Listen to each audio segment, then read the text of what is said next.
Heartbreak and confusion after a 6-month-old child is shot and killed in broad daylight. This morning, a family is mourning the loss of this little baby, such a young, innocent life, as those neighbors describe the incident as senseless. No other way to put it. Mara Siriani live outside APD headquarters. Mara, this one was a really tough one to process for a lot of people.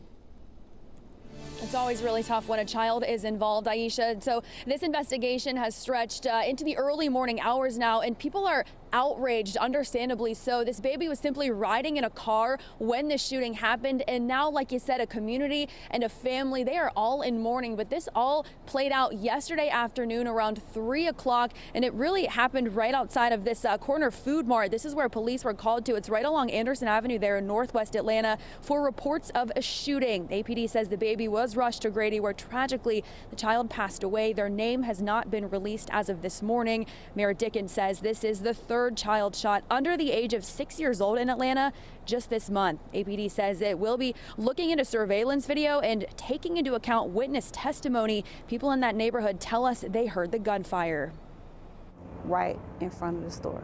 A series of gunshots. Immediately my heart, it just began to break.